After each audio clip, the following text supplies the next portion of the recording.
बिस्मिल्लाहिर्रहमानिर्रहीम। अस्सलाम वालेकुम नाज़रीन, मैं अहमद फ़वाद हूँ और आप मेरा यूट्यूब चैनल देख रहे हैं। नाज़रीन, तीन बहुत ही इंपॉर्टेंट इश्यूज़ हैं जिनके हवाले से कुछ तफसीलात हैं वो मैं आपके साथ शेयर करूँगा।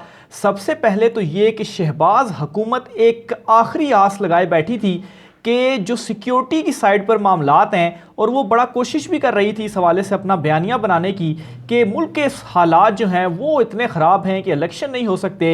ये बयानिया भी आज ज़मीन बोस कर दिया गया है। आर्मी चीफ की जानिब से कुछ तफसीलात इस हवाले से मैं आपके साथ शेयर करूंगा कि ये मामला क्या हुआ है। दूसरी तरफ नाजरीन, इस वक्त शहबाज शरीफ की जो हालत है या वो जिस स्टेज पर पहुंच चुके हैं, वो ना सिर्फ नाअहल होंगे बल्कि हुकूमत भी गंवाएंगे और इलेक्शन भी करवाएंगे और अवाम में भी जलील होंगे। ये सारी चीज़ें अब शहबाज शरीफ के साथ होने जा रही हैं, क्योंकि पहले जब उन्होंने हुकूमत ली उस वक्त भी उनको ये कहा जा रहा था कि इलेक्शन में जाया जाए, लेकिन उस वक्त भी वो किसी की गारंटीज़ पर शायद इलेक्शन में नहीं गए, और अब भी जो उन्हें पीछे से कुछ गारंटीज शायद मिल रही थी तो इस पर वो डटे हुए थे और महाज उन्होंने सुप्रीम कोर्ट के साथ खोल दिया। लेकिन अब जो है वो ना ही शहबाज आगे के जानिब बढ़ने के लिए जो है वो रहे और ना ही पीछे हटने के काबिल रहे। तो ये अब सारे मामलात उनके साथ होंगे, कुछ तफसीलात इस पर भी शेयर करूंगा। और आसिफ जरदारी, पहले दिन से मैं इसी प्लेटफॉर्म पर आपको ये बताता रहा हूं कि आसिफ अली जरदारी, आप देखिएगा कि वो शहबाज शरीफ से ऐसे पीछे हटेंगे कि शहबाज शरीफ जो हैं वो खुद भी उनके तस्वुर में नहीं होगा कि आसिफ जरदारी उनके साथ करने क्या जा रहे हैं। यही कुछ आसिफ जरदारी ने किया है। वो खुद को तमाम तर हुकूमती मामलात से आहिस्ता आहिस्ता अलहदा करके, ना सिर्फ अलहदा बल्कि बयानिया भी उन्होंने बनाना शुरू कर दिया है। आसिफ जरदारी अब क्या कर रहे हैं इस पर भी कुछ तफसीलात आपके सामने रखूँगा। सबसे पहले तो नाजरीन शुरू करता हूं जो आर्मी चीफ वाला मैटर है उस मामले से। आज जो पार्लियामेंट हाउस में इन कैमरा इजलास हुआ, इसमें आर्मी चीफ साहब की जानिब से भी खिताब किया गया। इस खिताब के हवाले से बहुत सारी तफसीलात तो मैं लास्ट व्लॉग में भी आपके साथ शेयर कर चुका हूं, जो बहुत जगह पर रिपोर्ट भी हो चुकी हैं, लेकिन कुछ चीज़ें ऐसी हैं जो कि उस तरह से रिपोर्ट नहीं हुई। वो कौन सी चीज़ें हैं? दो चीज़ें आर्मी चीफ ने मजीद इस इजलास के अंदर कही हैं, और ये आप समझे कि शहबाज हुकूमत के ताबूत में एक आखिरी कील है। वो क्या? एक तो वो ये कह रहे हैं कि मुल्क भर में कोई नो गो एरिया नहीं है। ये आर्मी चीफ ने अब खुद कह दिया है, यानी कि वो बयानिया जो कि शहबाज हुकूमत बिल्डअप करने की कोशिश कर रही थी, शहबाज शरीफ या नून लीग की दहशतगर्दी है और ये है केपी को हमने दहशतगर्दों को ख़त्म करने के लिए पैसा दिया, उन्होंने ये सारा पैसा जो है वो कहाँ पर खर्च कर दिया, हमें हिसाब दिया जाए। हालात इस तरह के हैं, हालात उस तरह के हैं, सिक्योरिटी फराम नहीं कर सकते। पंजाब पुलिस को जिस तरह से उन्होंने उनके हवाले से कहा, फिर निगरान हुकूमत लगाई, तो ये सारा वो जो बयानिया है वो बिल्डअप करने की कोशिश कर रहे थे। और इससे जो तासुर देने की कोशिश की जा रही थी वो ये कि शायद जो एस्टेब्लिशमेंट है उनके पास ही, चूँकि वो फिर इस सारे के सारे मामले में जो सिक्योरिटी के मामलात हैं उसमें फौज चाहिए होगी, और वो इस सारे के सारे मामले में हुकूमत के साथ खड़ी हुई है। तो ये भी एक तासुर देने की कोशिश की गई, लेकिन सिर्फ इस एक बयान ने, एक खिताब ने आर्मी चीफ के कि मुल्क भर में कोई नो गो एरिया नहीं, और दूसरे नंबर पर वो कहते हैं कि टारगेटेड ऑपरेशन कर रहे हैं, यानी कि जहां पर इंटेलिजेंस बेस कुछ इतलात सामने आ रही हैं दहशतगर्दों के अगर कोई ठिकाने हैं तो वहां पर ऑपरेशन किया जा रहा है, लेकिन कोई भी नया ऑपरेशन शुरू नहीं किया जा रहा। तो ये सारे का सारा बयान सिक्योरिटी के हवाले से भी इस वक्त शहबाज हुकूमत का दाबरदोज हो चुका है। Supreme court of Pakistan already अहकाम दे चुकी है फंड्स के हवाले से, और दूसरा सबसे बड़ा, दो ही मसले थे, एक फंड्स का और एक सिक्योरिटी का। तो पहला मसला तो सुप्रीम कोर्ट ने ऑलरेडी हल कर दिया है, स्टेट बैंक पैसे दे देगा इलेक्शन कमीशन को, और दूसरे नंबर पर जो सिक्योरिटी का मसला है, इस बयान के बाद आप खुद समझ जाएं कि सिक्योरिटी का भी अब कोई मसला नहीं रहेगा। दूसरे नंबर पर आसिफ जरदारी की तरफ मैं आता हूं। आसिफ जरदारी अब क्या गेम कर रहे हैं?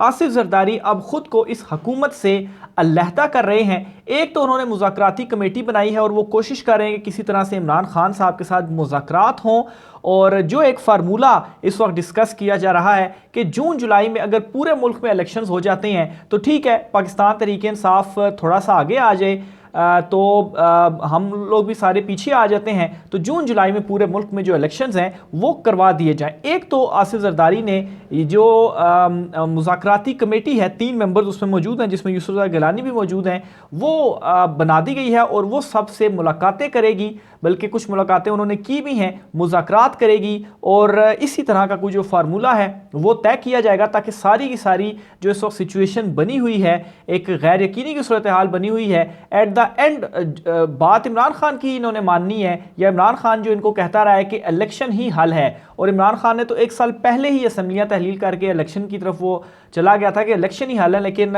इन अकल के मारों को 1 साल के बाद समझ अब आ रही है। तो बहरहाल एक तो आसिफ जरदारी ने यह किया। दूसरे नंबर पर आज आसिफ जरदारी से, चूंकि वो भी पार्लियामेंट में आए हुए थे, उनसे एक सवाल होता है कि जरदारी साहब क्या आपने इमरान खान को खुड्डे लाइन लगा दिया है? तो आसिफ जरदारी कहते हैं कि कोई किसी को खुड्डे लाइन नहीं लगा सकता। ये आसिफ जरदारी ने बयान दिया। अब इस बयान को मैं कंपेयर करूंगा जब ये पीडीएम बनी थी और उस वक्त आसिफ जरदारी ने एक प्रेस कॉन्फ्रेंस में उनसे पूछा गया था, जनरल फैज़ हमीद के हवाले से सवाल किया गया था, तो उसमें उन्होंने कहा था कि उनको हमने खुड्डे लाइन लगा दिया या उनको खुड्डे लाइन लगा दिया गया। तो उस बयान को अब इस बयान के साथ अगर आप मिलाकर देखें तो वहाँ पर तो आप ये कह रहे हैं कि खुड्डे लाइन लगा दिया, लेकिन इमरान खान जो है उस को मुकाबला करने के लिए आपके पास कुछ है नहीं, और अब खुद आसिफ जरदारी की ख्वाहिश है कि इमरान खान से मुज़ाकरात किए जाएं, और ये खुद कह रहे हैं कि नहीं, कोई किसी को खुड्डे लाइन नहीं लगा सकता, लेकिन शहबाज शरीफ को आपने खुड्डे लाइन लगा दिया है। और दूसरे नंबर पर बड़ा एक अहम बयान है जो कि आसिफ जरदारी ही की जानिब से आया है। उनसे ये पूछा, IMF के हवाले से कोई सवाल पूछा गया माशी सूरत हाल के हवाले से, तो उसमें उन्होंने कहा कि जो वजारत ख़जाना है वो हमारी नहीं, नून लीग की जिम्मेदारी है। जरदारी साहब ये कहते हैं, हालांकि वो हुकूमत का हिस्सा है, वजारतें हैं, बिलावल भुट्टो जो है वो मिनिस्टर है इसी हुकूमत के, और वो कहते हैं कि वजारत ख़जाना हमारी जिम्मेदारी नहीं, नून लीग की जिम्मेदारी है। हमें नहीं पता कि क्या शराइत हैं, हमें नहीं मालूम कि IMF के साथ क्या मामला चल रहे हैं। तो इस वक्त जो माशी सूरत हाल बन चुकी है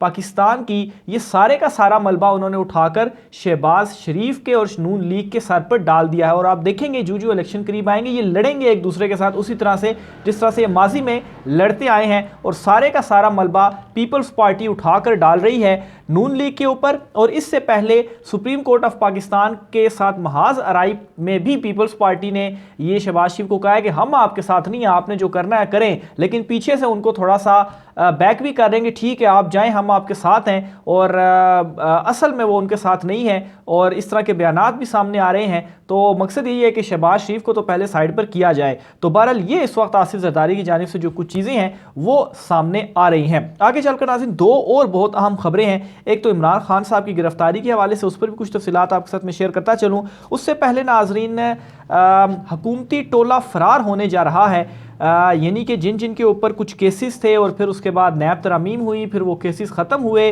तो उनके हवाले से इस वक्त ये कहा जा रहा है कि उनको कहा गया है कि आप जल्दी जल्दी से, आपके पास पासपोर्ट हैं, नेशनलिटीज़ हैं, ख़ुद को और अहले खाना को बाहर निकाल लें, क्योंकि वक्त बहुत कम है और इमरान खान अगर वापस आ गया तो फिर उसके बाद सबका एहतसाब होगा। अब यहाँ तक जो चीज़ें हैं वो सामने आ रही हैं, और ये यहाँ तक इस वक्त बताया जा रहा है कि ये शख्सियात कौन है। ये शख्सियात हुकूमती लोग हैं जिन्होंने केसेस में NRO 2 लिया है। मरियम नवाज़ को आप देख लें, वो इस वक्त सऊदीया पहुंची हुई हैं अपनी फैमिली के साथ।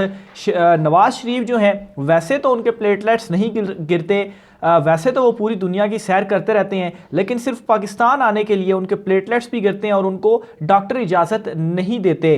और यहाँ पर जो कुछ मुस्लिम लीग नून के रहनुमा है, उनकी अकल पर बंदा मातम ना करे तो और क्या करे, कि वो अब भी अवाम को बेवकूफ़ समझते हैं और कहते हैं कि नवाज़ शरीफ को डॉक्टर से इजाज़त देंगे, उनकी तबीयत बहुत ख़राब है तो वो तभी पाकिस्तान आएंगे। आपके सामने है कि इससे कुछ अर्सा कबल नवाज़ शरीफ ने कितने ममालिक का टूर एक किया, अब वो सऊदीया पहुँचे हुए हैं, वहाँ पर वो उम्रा कर रहे हैं, ठीक है, लेकिन वहाँ पर भी तो ट्रैवल किया, पाकिस्तान ट्रैवल करने में क्या मसला है। तो असल मसला यही है कि NRO 2 इनको इमरान खान नहीं दे रहा, और इमरान खान कह रहा है कि नहीं, NRO 2 नहीं मिलना, आइन के तहत, कानून के तहत जो होगा एहतसाब सबका होगा। आगे चलकर इमरान खान साहब की गिरफ्तारी के हवाले से बताता चलूँ तो ये तफसीलात सामने आ रही। जुनैद सलीम साहब हैं, उनकी जानिब से ये जो खबर है वो दी गई है, और वो ये कहते हैं कि इमरान खान साहब की गिरफ्तारी के लिए एक बड़ी कोशिश की जाएगी और ये कोशिश ईद की छुट्टियों में की जाएगी। और मेरे ख्याल से ये एक आखिरी हरबा होगा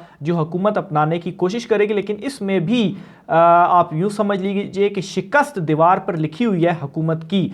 अब करने ये क्या जा रहे हैं, इमरान खान को ये गिरफ्तार करेंगे ईद की छुट्टियों के दौरान। और इस हवाले से एक नोटिफिकेशन भी जारी हुआ है ईद की छुट्टियों के हवाले से कि 5 छुट्टियां इस मरतबा ईद पर दी जा रही हैं, यानी कि 21 से लेकर 26 तक 5 दिन बनते हैं, तो 5 छुट्टियां ईद की इस जो है वो दी जा रही हैं। और प्लान ये है कि ईद की छुट्टियां होंगी, लोग ईद में मसरूफ़ होंगे, ज़मान पार्क में कोई होगा नहीं, और ईद की छुट्टियों की वजह से अदालतें भी बंद होंगी, यानी कि कोई रिलीफ भी इमरान खान को नहीं मिल पाएगा। तो इसलिए पूरी कुव्वत के साथ एक ऑपरेशन करके और इमरान खान को किसी तरह से गिरफ्तार कर लिया जाएगा। और फिर इन्हीं दिनों में इतने सारे केसेस बना दिए जाएंगे, एक अदालत से दूसरी, तीसरी, चौथी, पाँचवीं, इस तरह का एक मामला हमारे सामने भी आया कि कैसे अली अमीन गंडापुर को जो है वो किसी दूसरी पुलिस के हवाले करने से रोका गया था इस्लामाबाद हाई कोर्ट की जानिब से गालबन, और फिर उसके बाद रात को, आधी रात को फिर डिस्ट्रिक्ट कोर्ट में जो है वो अदालत लगी और वहाँ से फिर उनको हवाले करने का हुक्म दिया गया। इस तरह से भी एक जो खबर है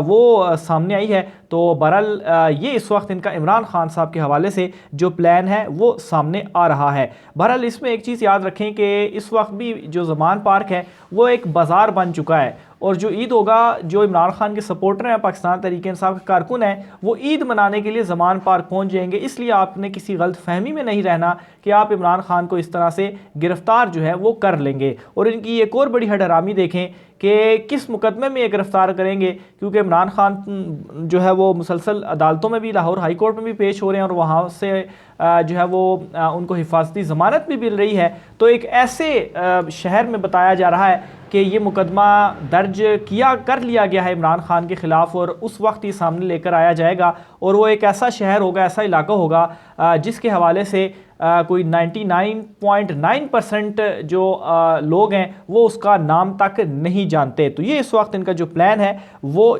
चल रहा है। अगर मैं आगे चलते हुए एक और अहम खबर है वो भी मैं आपके साथ शेयर करना चाहूँगा। और इमरान खान साहब चूँकि ज़मान पार्क में वहाँ पर कारकुनों के साथ आजकल अफ्तारियाँ भी कर रहे हैं, तो वहीं पर इमरान खान साहब की जानिब से कुछ जो खिताब वगैरह है वो अक्सर किया जाता है। उन्होंने ही ऐसा एक खिताब जो है वो किया है, कुछ पॉइंट्स उसके मैं सामने रखता चलूँ।